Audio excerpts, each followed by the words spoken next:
everybody, and welcome to Shamrock Sports. My name is Ryan Murphy, alongside Chris Dailey and Michael Fishburne. We're actually going to start the show today with some breaking news. Marcus Burton and the Notre Dame basketball team announcing earlier today that Marcus will return for another year with the Fighting Irish. Guys, let's just get your immediate reactions here. How big of a win is that for Micah Shrewsbury's team? Yeah, Ryan, if I had to rate this in terms of a winning percentage, 1 to 10, I'll give it an 11. To pair Marcus Burton, a guy who led the ACC in points per game, with the number 5 class in the country coming in, it can't be understated how huge this is for Micah Shrewsbury and his program, especially, being now a couple years at the helm. This is a gigantic win for Coach Shrewsbury. Absolutely, and something that you always hear about newcoming coaches is just give them that third year, and having Burton come back for that third year is fundamental, and it's huge, right? You got a top 5 recruiting class coming in for this Irish basketball team.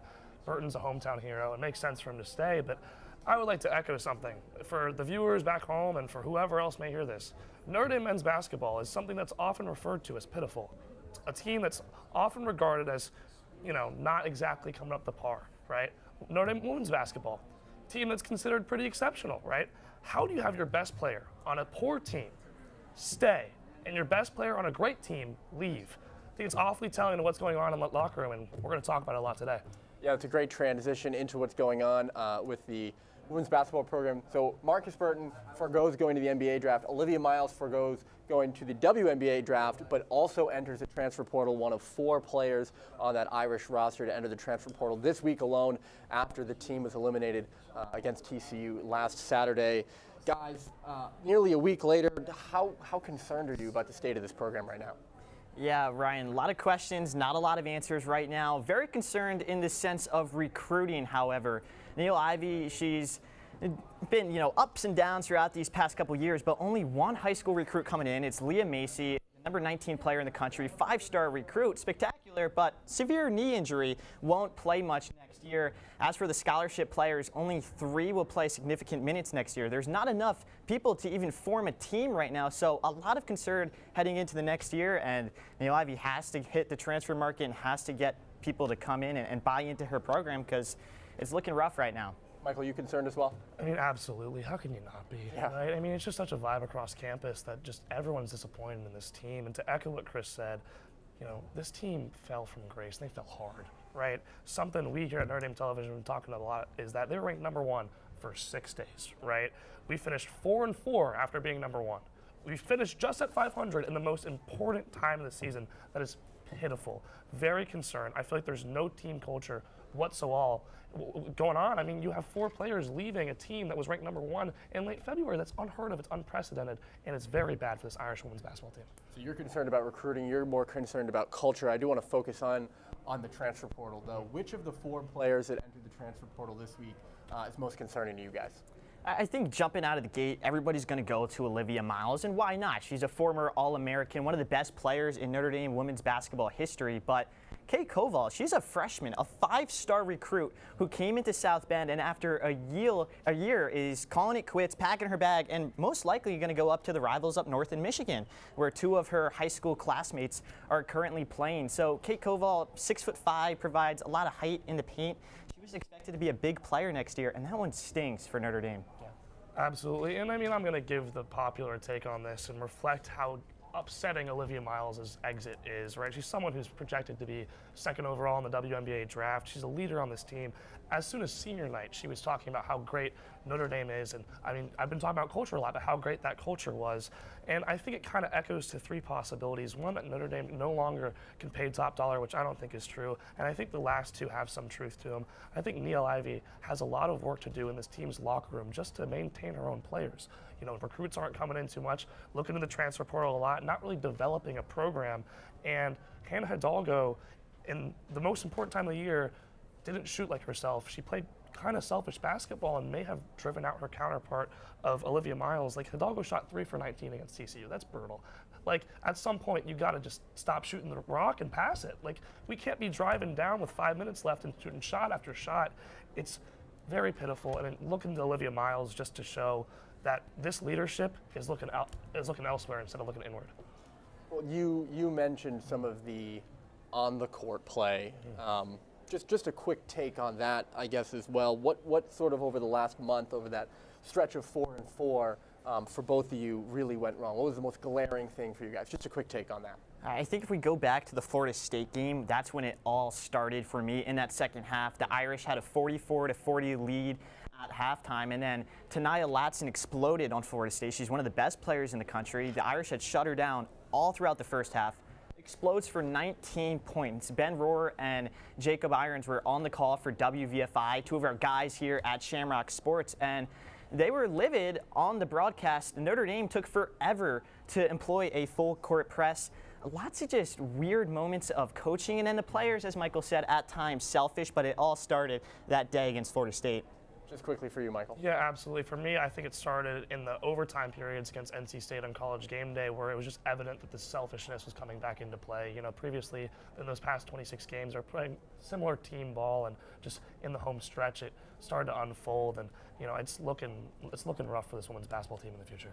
Post-mortem for Notre Dame women's basketball will likely stretch into the summer months. One team that's got a bunch of positive news coming out of it is the Notre Dame women's soccer program, though. Our girl power will get you all caught up.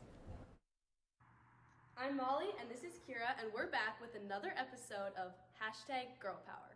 The Irish are looking to send 5 players to the 2026 FIFA World Cup after 4 true freshmen and a sophomore were called up to this week's United States women's national team camp roster. Freshmen Abby Mills, Izzy Engel, and Grace Restovich will be representing the Irish on the under-19 camp roster, taking 3 of 18 collegiate spots. This same trio represented the United States at the Lull Beer Under-19 Women's National Tournament in February, where Restovich served as the team captain. True freshmen Sonoma Kasica and sophomore Morgan Roy have been called to the Under-20 camp roster, taking 2 of 20 collegiate spots. In 2023, Kasica helped Team USA earn bronze at the Pan American Games. Kasica is one of 4 Under-20 roster members eligible to play in the 2026 FIFA Under-19 World Cup. These players have the opportunity to strengthen Notre Dame's global presence. Carrie Hanks, a 2009 alumna of the Notre Dame women's soccer team, made 2 appearances in the Under-19 FIFA World Cup in 2002 and 2004. The current national team roster features Corbin Albert, one of the best soccer players the Notre Dame brand has ever seen. Albert spent just 2 years with the Irish after signing with PSG in 2023 following her sophomore year.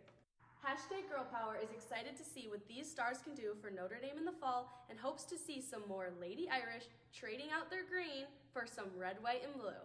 We're Kira and Molly, and this has been another episode of #GirlPower.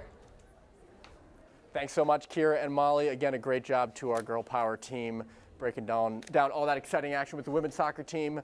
Less exciting things going on for the Notre Dame women's basketball team, but that doesn't mean there are exciting things going on in the world of women's basketball. We welcome in Jimmy Collins to the show, back here with Chris Dailey, Michael Fishburne, and myself, Ryan Murphy, to talk a little bit about the women's basketball Final Four. Guys, let's start with you, Michael. What are you kind of most looking forward to out of this women's Final Four? Yeah, I'm not looking at a particular team. I'm looking at an individual player, and I'm looking at Paige Buckers. You know, she has had a lot of injuries over the course of her career, but she still played phenomenal basketball. I'm looking to her to excel. I mean, as of this game against Oklahoma, she entered to be 3rd overall in UConn in women's points in history, right? Like, that is a very, very significant thing, especially for a program such as UConn, and that's with her having 30 less games than the 2 women in front of her. So I'm very excited to see what she can do in this Final Four, and I think that she's going to make her name known. Absolutely. What about you, Jimmy? I'm also going to take it away from a specific team. I'm looking at a potential specific matchup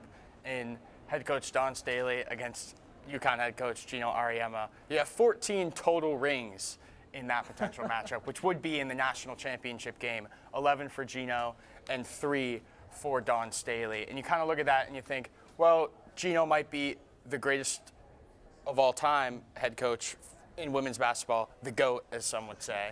And then now Dawn Dailey, who could be the up-and-coming GOAT. So I'm going to go with that potential matchup as the biggest thing to look forward to in this women's Final Four. And to go off of Jimmy, speaking of Gino Auriemma, he's a guy who won in the 90s, won in the 2000s, won in the 2010s. He could win in 4 decades now as head coach of this UConn women's basketball team. As a sports history buff, that is just what I am looking out for. And then their assistant coach, Chris Dailey, nice name right there. She's been with them every step of the way. So I'm looking forward to seeing that coaching staff. And hopefully for UConn and Chris Dailey, they can win a national championship. You got a little personal stakes there. I do, yeah.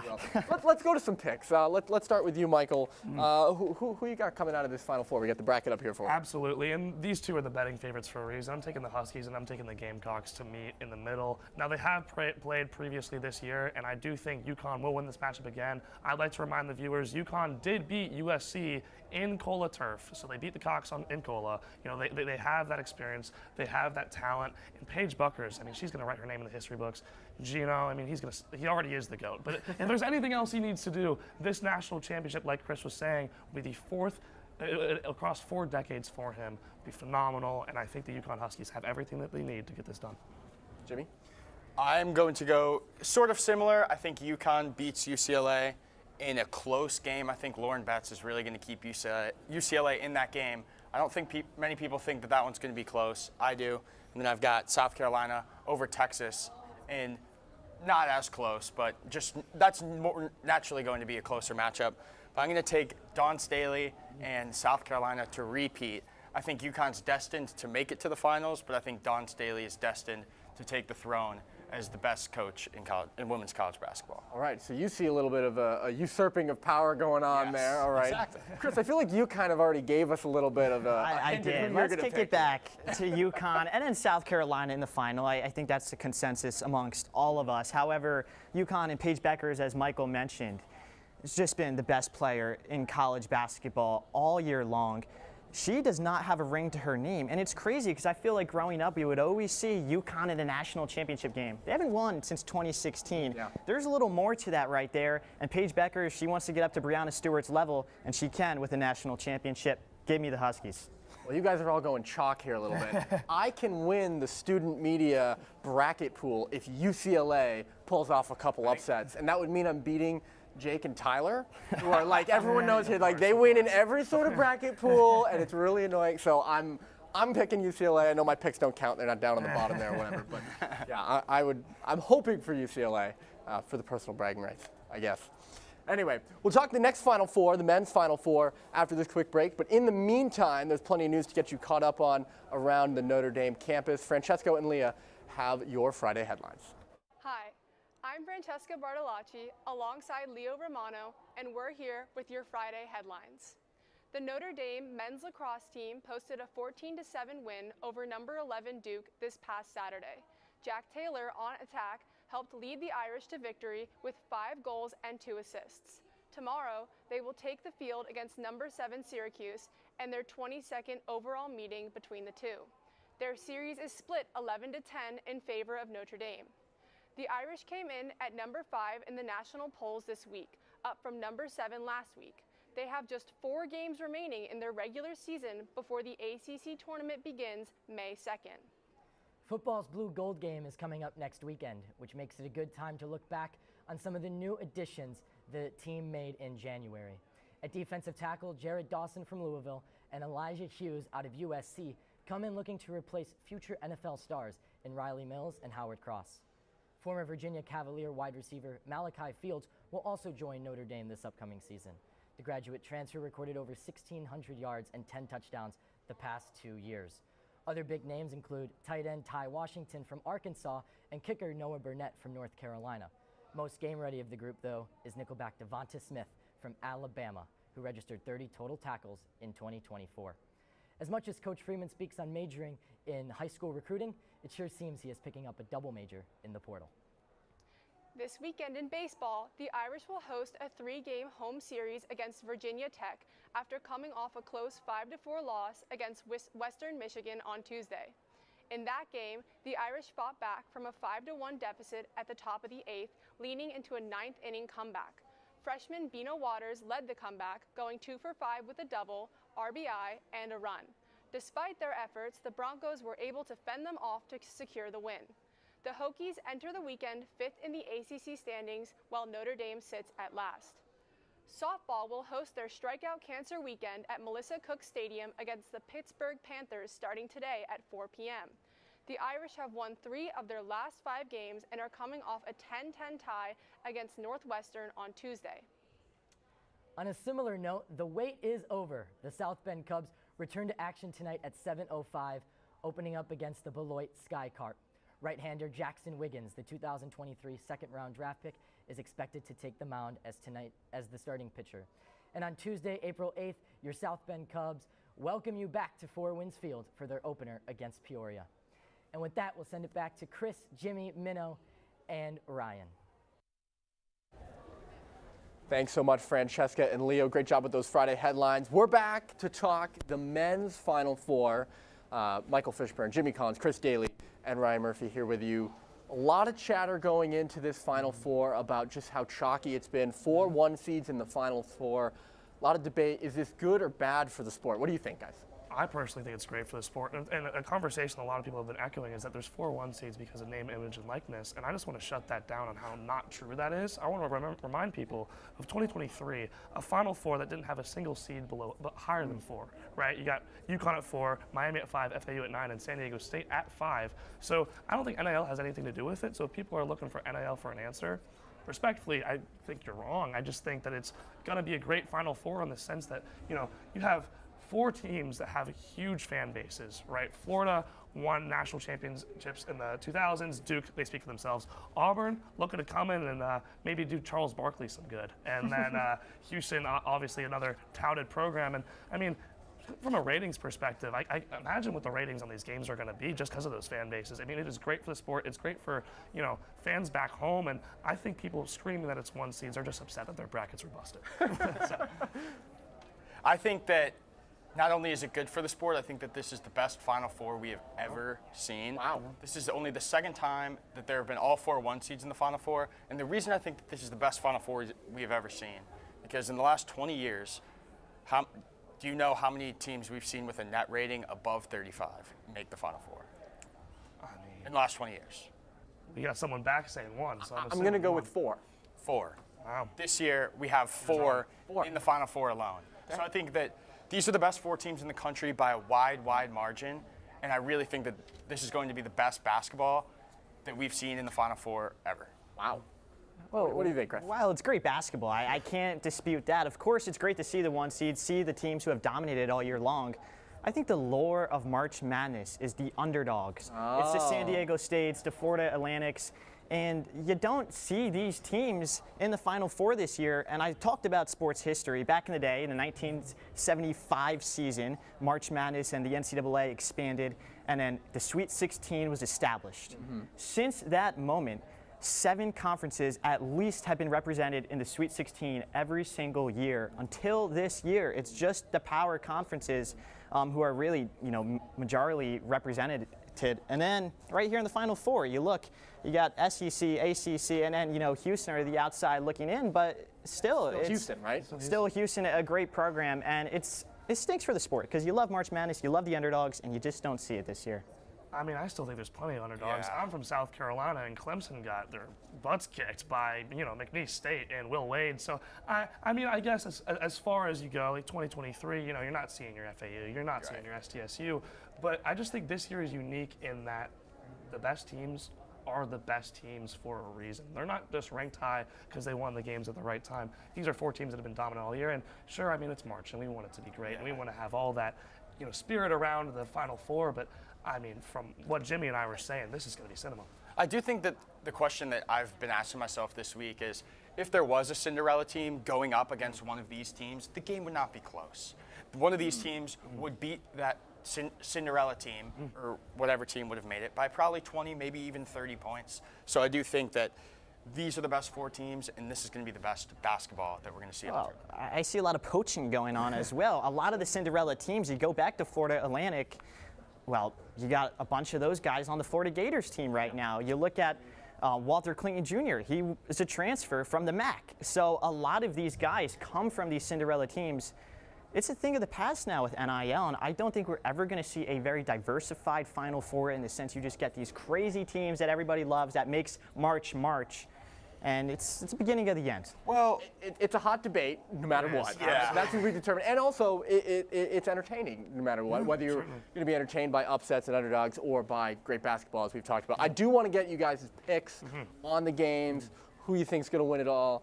Michael, let's start with you. Who you got coming out of this bracket? Absolutely. I'm going to reiterate my national championship pick 2 weeks ago. I think Duke's going to win it all, so I do think that they're going to beat Houston, and I think convincingly so. I mean, you got Con Knuppel, you got Tyrese Proctor, and I haven't even mentioned the man, the myth, the legend, Cooper Flagg. This is a team that's deep. They have every piece that they need. And for a year that was weak for the ACC, right, I mean, not a single team made it past the round of 32 except for Duke, right? I think that Duke stands alone in representing that conference, and they will stand alone in this weekend holding that national championship trophy. As for this side, I do think that the Florida Gators take it over Auburn. They played a lot this year back and forth. I just think Florida's playing better basketball right now. I mean, talk about Walter Clayton. What an end to the game that he just had. I think that they're playing arguably their best basketball right now, but I mean, that game can go either way, but just give me the Duke Blue Devils to take it all. So you got Duke over Florida. How about you, Jimmy? So the bracket that I made pre-tournament had Duke beating Auburn in the national championship game, and I'm going to stick with that. But I do think that the Houston-Duke game is going to be a lot closer than people think. I do think that Houston is going to get out to a lead early. And the reason that I think that is because it's tough for teams to adjust playing in a basketball arena to playing in a football stadium. That's a tough adjustment early in the game. And I think Houston played their last 2 games at Lucas Oil Stadium. So they've played 2 games in a football stadium. I think they'll get out to an early lead, but I do think Duke is just too much. Kind of like what Michael was talking about with Proctor, Knuppel, and obviously Cooper Flagg. That's the deepest team in the country. I think their length is going to carry them over the top. I think their passing is the best in the country, so I think they'll beat Houston. And then on the other side, kind of similar, I think that Auburn doesn't rely as much on the three-pointer as Florida does, and I think it's going to be a tough adjustment for Florida to get past Auburn. I think Auburn takes it in a very, very close game. So 2 for Duke so far. And then Duke beating Auburn in the championship. Right. Yeah, my issue with this Duke Blue Devils team is all 3 teams right here in this L formation have been battle-scarred. They've been in tight games so far in March Madness. The Blue Devils have not. Arizona gave them a little bit of a run for their money in the Sweet 16, but at the end of the day, it was always Duke. Arizona did not have a chance in that game, and for that reason, I think it's going to be Houston to surpass Duke, go into the national championship, but they're going to fall short to the Florida Gators. Walter Clayton Jr., no one is playing more confident basketball than him. March is all about stars. At times, it's about individuals. Walter Clayton Jr. is that guy for the Florida Gators team. Not many guys who drive into the paint and then do a 180, go back beyond the arc, hit a three-pointer to seal the deal. That's exactly what Walter Clayton Jr. did against Texas Tech, and I think the Gators are going to win the national championship. All right, so you're the odd man out on both counts, going with Florida. Any last words? I think that the experience argument is tough because it feels like every game that Duke's played, it's like, oh, this is the team that could get to Duke. Oh, if Caleb Love gets hot, they're going to beat Duke. Oh, Alabama made 25 three-pointers in a game. Oh, they could do it again and beat Duke, and they haven't, and it hasn't been close. So I don't know. We'll see. I kind of want to echo what Jimmy's saying. Him and I have kind of been going back and forth on this a little bit, agreeing with each other, going against our friend Chris Dailey. But you know, I want to give Houston a little bit of credit. But I don't know if you're subscribing to the Trey Cote Kool-Aid of listening to him talking about Houston winning the national championship. But I mean, this Duke team won significantly against Alabama. You have to look at recent performance, and I mean, no matter what, we're going to get great basketball. Yes. No matter what, we're going to get great basketball. Thanks so much to Michael Fishburne, Jimmy Collins, Chris Dailey, providing all of your basketball insights for this weekend and what's been in the last week, a high-drama week for Notre Dame women's basketball as well. Thanks to our girl power team of Kira and Molly and Francesca and Leo, who had your Friday headlines. Everyone in the back, it's been a great show. Have a great weekend, everybody. Thanks for watching Shamrock Sports.